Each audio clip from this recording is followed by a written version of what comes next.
Bismillahirrahmanirrahim. Assalamualaikum warahmatullahi wabarakatuh. Alhamdulillahirabbil alamin. Wa bihi nasta'inu ala umuri dunya waddin, wassalatu wassalamu ala asrofil anbiya'i wal mursalin sayyidina wa maulana Muhammadin wa ala alihi washabihi ajmain. Allahumma shalli wa sallim wa barik ala sayyidina Muhammad wa ala alihi washabihi ajmain. Amma ba'du. Hadirin ihwafidin rahimakumullah, langkung tipayun hayu urang sami-sami majatkeun puja-puji kali syukur ka Allah Subhanahu wa taala. Kalian kudot irodat mantena alhamdulillah dina wanci anu ayeuna urang sadaya masih kene dipaparinan nikmat iman, nikmat Islam, oge nikmat sehat badan. Salajengna hayu urang manjatkeun sholawat ka Kanjeng Rasulullah sallallahu alaihi wasallam mugia dina kalarasan anu ayeuna dina sasi Rajab ieu. Wayana hiji kajantenan nyaeta diisrokeun sareng dimirajkeun mantenana urang sadayana beuki tambi-tambi keimanan ka Allah Subhanahu wa taala. Oke, mudah-mudahan urang sadayana diangkat janten umatna anu layak ngingikeun syafaat anu susti mantena jaga di yaumil qiyamah. Amin ya rabbal alamin. Para ulama, para asatid, asatidah, para satrin wasatriat oge sadaya anu kusimkuring dipika hormat. Dina kalarasan anu ayeuna insyaallah simkuring bade ngabahas anu pakuat pakait hubunganana sinarang diisrokeunana Kanjeng Rasulullah sallallahu alaihi wasallam. Sakumaha anu kauninga kurang sadayana dina sasi ayeuna nyaeta sasi Rajab malihan mah dina sababaraha dinten kapayun. Insyaallah di berbagai sudut di berbagai daerah urang sadaya memperingati diisrokeun sareng dimirajkeunana junjunan urang sadayana Rasulullah Muhammad sallallahu alaihi wasallam. Namun tina kisah ieu aya sababaraha kajadian anu insyaallah kusimkuring bari diguar anu pakuat pakaitna sinareng diisrokeun sareng dimirajkeunana. Namun sateacana simkuring hapuntena kasadayana bobilih ke kapayun dina bahasan simkuring seueur kalepatanana seueur anu henteu patut atanapi henteu pantes henteu layak oge henteu akur sinareng kateranganana. Margi dina kalarasan ayeuna simkuring seja belajar ngaguar tina kisah Isra Mi'raj anu mudah-mudahan makna khusus ke simkuring menggunakan. Hadirin ihwan fillah rahimakumullah, anu kahiji numutkeun sejarah dina perjalanan diisrokeunana Rasulullah sallallahu alaihi wasallam. Aya hiji kajadian nyaeta sateacan Rasul diisrokeun ternyata menurut sejarah Rasul teh dibersihan heula manahna ku cai jam-jam teras dipiwarang abdas atanapi dipiwarang wudu. Menurut simkuring, ia mangrupikeun hiji isarah.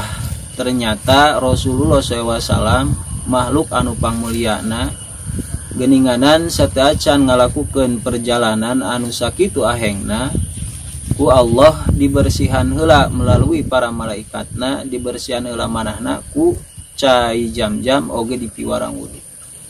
Naon hubunganana kieu?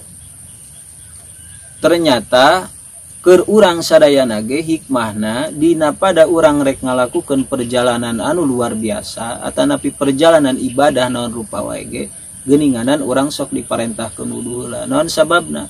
Sabab diguar geuninganan ari wudu teh mangrupikeun hiji alat keur ngabersihkeun lahir sinareng batin. Naon sababna? Sabab ieu kata wudu oge dina kitab fikih digolongkeun kana kata atanapi kana kalimat naon ibaratna teh toharoh. Sabab ari toharoh teh geuninganan aya anu ngamaknaan yen teh toharoh teh artina teh bebersih lahir sinareng batin. Da upami lahir hungkul mah bahasana teh nadopah. Aya katerangan menyebutkeun an-nadopatu minal iman, bebersih sebagian tidak pada iman. Tah ari nadopah di dinya mah nyaeta hartina teh bebersih lahir hungkul saperti ning sasapu, ngepel, ngumbah piring, biasa jeung sajabana lah. Aya deui anu sifatna teh bebersih nu sifatna batin hungkul sebutna tajkiyah gitu. Tetapi na ari toharoh mah nyaeta hartina teh baberesih nyalahirna nya batina. Maka wudu mangrupikeun hiji alat keur ngabersihkeun lahir sinarang naon sinarang batin. Maka di dieu Rasul dibersihan lahirna oge dibersihan batina ku cai jam-jam ku cai wudu anu mangrupikeun simbol yang satu acan Rasul Isra teh dibersihan heula nyalahirna nya batina. Nah, kanggo urang sadayana perlu diuningakeun yen ternyata sakumaha nu tadi yen wudu teh termasuk salah sahiji alat keur ngabersihkeun lahir atanapi naon batin. Kumaha yeuh nyambungkeunana sangkankeuna kana keketukna. Ternyata saentos diguar ternyata memang leres. Geuninganan aya hiji katerangan anu nyebatkeun saur Rasul lamun urang heg keur ambek cenah heg ambek teh kayaan karena cobalah diuk. Lamun diuk masih kene ambek cobalah ngedeng, lamun ngedeng masih kene ambek cobalah wudu cenah kitu. Maka insyaallah bakal naon bakal leungit ambekna. Sedangkeun ari ambek teh eta mangrupikeun sifat batin lain dong. Berarti ieu wudu teh bisa ngabersihkeun naon ngabersihkeun batin tina naon tina ambek. Pantesan mun ku urang di jerawan deui ternyata wudu teh lain ngan saukur wudu wungkul. Kumaha nyambungkeunana kieu? Pertama lamun urang dina nincak atanapi ngajujut tina masalah wudunya nu kahiji wudu teh kan niat. Niat wudu teh nyata lirofil hadasil asgori, niat ngaleungitkeun hadas alit. Pertanyaanna naon ari hadas? Nah, ternyata ari hadas teh santos diguar teh nyata lain berbentuk lahir, tapi hadas teh bersifat batin. Naon artina ari hadas teh? Sesuatu anu anyar datang. Sakali deui ari hadas teh nyaeta sesuatu anu anyar datang. Anyar datang kumaha? Pantadina mah teh aya. Same meh urang balik mah urang teh suci, teu boga dosa, teu boga kasalahan, teu boga nanaon, tetapi sanggeusna urang balik. Nah, maka urang naon kataklif ku parentah-parentah agama, ku parentah-parentah syariat. Maka didinya diwajibkeun keur urang sagala rupa. Tah didinya lah mimiti urang naon kataklif sanggeusna kitu, maka urang naon kadatangan ku segala sesuatu nu tadina urang teu boga kahayang ayeuna pan geus balik mah kahayangna jenuh berat sagala rupa hayangna teh kitu geus macem-macem. Nu tadina urang keleutik mah jarang amek teu boga kasieun teu boga naon ayeuna geus dewasa geus balik saeutik naon amek saeutik naon amek. Tah jadi hadas didinya teh dalam artian segala sesuatu anu anyar datang kana diri urang. Matak lamun urang rek ibadah kudu dinaon dibersihan komot lamun erek salat mah gitu. Nah, jadi pengertianana hadas teh nyaeta sesuatu anu anyar datang. Nu kadua dina wudu teh aya ngumbah rarai ngumbah beungeut. Kumaha cara nyambungkeunana supaya urang ngarti jeung bersih batina? Tah dina ngumbah rarai ngumbah beungeut teh seolah-olah ketika urang ngumbah beungeut urang gucai wudu teh urang teh ngumbah hate urang, ngumbah kolbu urang. Geuning kitu sabab aya katerangan ari beungeut teh mangrupakeun jandelana hate. Ketika hate keur erah geuninganan warna beungeut sok robah. Nya kitu deui lamun hate keur bungah dina rarai oge sok naon? Sok beda romana kitu. Mangkana ketika urang keur wudu, urang keur ngumbah rarai teh sok sing parat seolah-olah urang teh ngabersihan hate urang. Bisi urang rek salat teh boga kene rasa dengki ka batur, rasa dendam ka batur, rasa ambek ka batur, rasa tumarima teu tumarima kana naon? Kana kodo jeung kodar mata kudu dibersihan. Kunaon? Kudu parat keur ngumbah beungeut teh nepi kana naon? Kana jero rasa urang, kana kolbu urang, kana hate urang. Hiji, dua. Nu salajengna dina wudu aya ngumbah dua dampal panangan. Punten, dina wudu teh aya ngumbah panangan dugikeun kana sikuna. Naon ieu silokana, naon gambaranana, kumaha nyambungkeunana sangkan eta keur ngumbah leungeun teh bisa bersih batin urang. Nya eta disilokakeun ari dua leungeun teh mangrupakeun silokana tina laku urang, kalakuan urang atanapi perbuatan urang. Nah, mangka upami dijujut kadinya upami ku urang dilenyepan deui perbuatan urang teh henteu salilana bener. malahan asa kene loba kene salahna perbuatan tehnya lalakuan teh gitu, perbuatan urang teh komo anu teu kahaja, anu teu apal, anu naon, anu teu inget. Maka dina nalika urang kerudu teh dibersihan kalakuan urang teh disilokaan didohiran kunaon ku ngumbah dua dampal panangan, ku ngumbah dua naon panangan dugi kasikuna. Sabab ari dua panangan teh mangrupakeun simbol atanapi siloka tina naon tina kalakuan urang atanapi perbuatan urang. Terus deui dina wudu aya ngusap sirah salit, naon silokana, naon gambaranana sangkan parat nepi ka bersih jeung batina. Ternyata ari ngusap sirah teh eta disilokakeun urang sama dengan keur ngabersihkeun pikiran urang. Sabab pikiran ayana dina naon? Dina sirah diusap urang teh eta teh. Kucai wudu teh sirah urang teh seolah-olah urang ngumbah pikiran anu naon? Anu ngaco, nu ngacambrung. Tak mungkin salila ieu urang ngalakukeun salat tapi pikiran urang ngalayang ka ditu ka dieu boa bisi naon? Bisi teu kabersihan. Mangkana disilokaan diisyaratan kunaon ku wudu keur nalika ngumbah atanapi keur ngusap sirah nyaeta urang teh seolah keur naon ngabersihkeun pikiran. Terus deui dina wudu aya ngumbah dua sampean. Tah dua sampean ieu ge sarua silokana teh gambaranna teh sangkan parat bersih jeung batinna teh ari dua dampal sampean teh atanapi dua sampean teh mangrupakeun siloka gambaran tina naon? Tina lampah gitu. Sabab dina bahasa Sunda mah aya laku aya lampah. Ari lampah teh nyaeta lalampahan teh nyaeta naon? Perjalanan. Tah jadi ketika urang wudu perjalanan urang ti mimiti balik dugi ka ayeuna teh dibersihan kunaon? Kucai wudu silokana kitu ngan dohirna ngumbah dua dampak dua naon? Dua sampean. Makana upami kurang deemutan perjalanan hirup urang, perjalanan ibadah urang eta teh teu salilana naon? Teu salilana belum tentu mulus. Makana ketika urang rek ibadah, ketika urang rek menghadap ka Allah Subhanahu wa taala, ketika urang rek salat, maka lampah urang oge perjalanan urang ge naon? Dibersihan kucai wudu. Tah kitu eta dina panginten sakitulah dina perkawis bahasa naon? Wudu anu mana ieu wudu teh kasupkeun kana naon? Kana jenis toharoh anu artina bebersih lahir sinaran naon?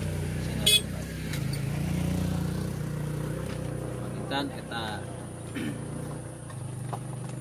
Hadirin ikhwan fillah rahimakumullah, anu salajengna tina kajadian Isra Mi'raj teh nyaeta diisrokeun nana Kanjeng Rasul teh dina waktu peuting.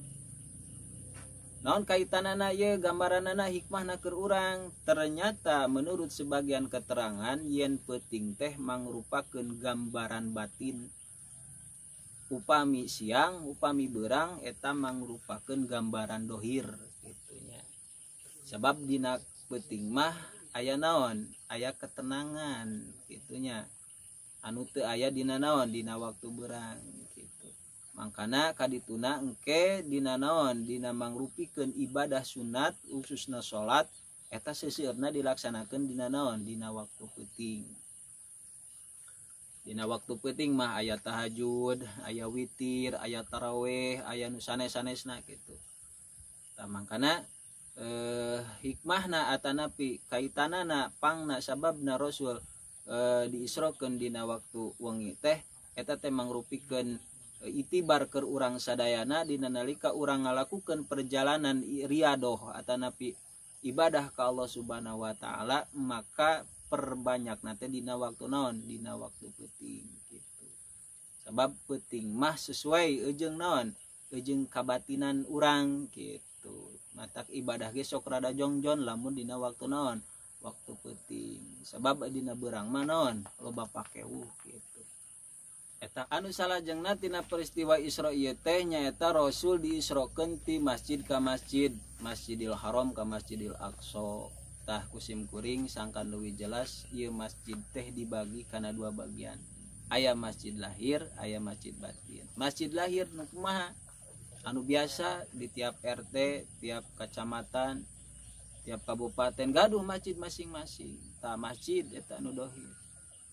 Nuka dua masjid batin teh nyata naon nya eta hate urang kolbu urang sabab hate urang kolbu urang tempat turuna hidayah taufik ilmu sinareng sanesna ti Allah Subhanahu wa taala pangheulana teh datang kana naon kana hate urang tamakana ieu hate teh cik sebagian keterangan mangrupakeun masjid batin makana lamun urang salat di masjid heg masjidna henteu bersih henteu suci mangka salatna moal sah nya kitu deui lamun ayeuna hate urang naon niat tujuan ibadah boga tujuan ibadah ka Allah Subhanahu wa taala tetapi dina hate urang henteu bersih henteu karena Allah Subhanahu wa taala maka ibadah urang oge naon moal mantak jadi moal henteu sah taku sabab kitu dina perkawis ieu urang sadayana kedah langkung apal yang ternyata kolbu urang teh mangrupakeun masjid batin anu ku urang kudu dirawat di Korea di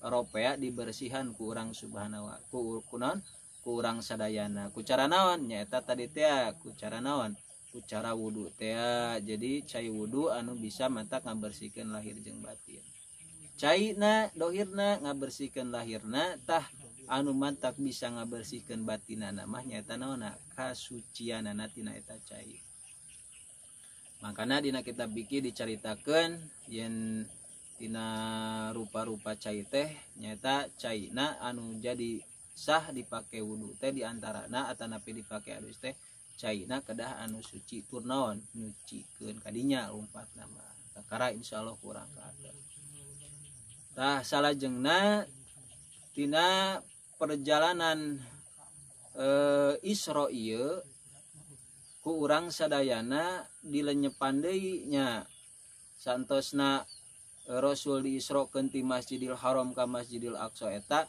ternyata di dinya teh naon sepanjang perjalanan ternyata Rasul teh naon napak tilas gitu napak tilas sejarah para nabi-nabi anu kapungkur Rasul ditembongkeun karena tempat-tempat para nabi kapungkur sapertos waktu Allah nyarios sinareng naon Nabi Musa gitu terus ketika rupa-rupa pokoknya namanya anu mantak naon anu mantak napak tilas dina naon dina perjalanan eta tah ye itibar ke urang sadayana makana dina nalika urang ngajalankeun riadoh ngajalankeun perjalanan secara ibadah anu khusus ka Allah Subhanahu wa taala maka didinya urang kudu naon kudu belajar deui kudu napak tilas para naon para aulia jalmi-jalmi anu saroleh sangkan urangnya naon beuki tambah-tambah keyakinan ka Allah Subhanahu wa taala beuki tambah-tambah keimanan ka Allah Subhanahu wa taala.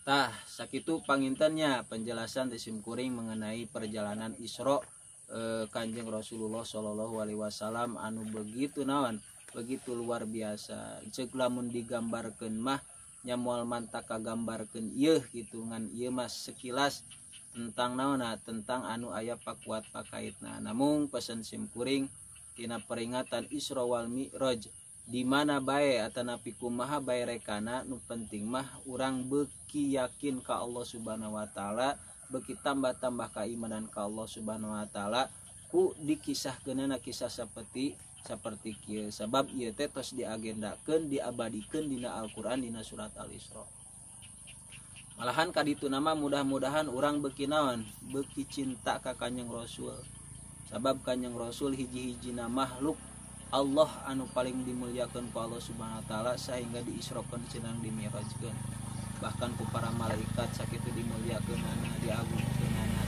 manya urang sadayana sebagai umatna urang saeutik gedena teu naon teu boga rasa mahabbah ka mantena tah ku hal sakitu mudah-mudahan ku terus-terusan urang nicak atanapi nicak jalur sunnah Rasul teh kitu mapai-mapai sunnah Rasul ngajalankeun mangrupa-rupa ibadah anu diparentah ku Allah Subhanahu wa taala melalui Rasulna salit ageungna urang beuki tambah-tambah mahabbah ka anjeunna amin ya Allah ya rabbal alamin.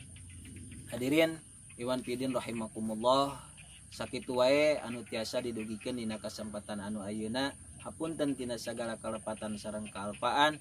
Resna eta mangrupikeun ilmu ti Allah atuh lepatna eta mangrupikeun kabodohan ti simkuring.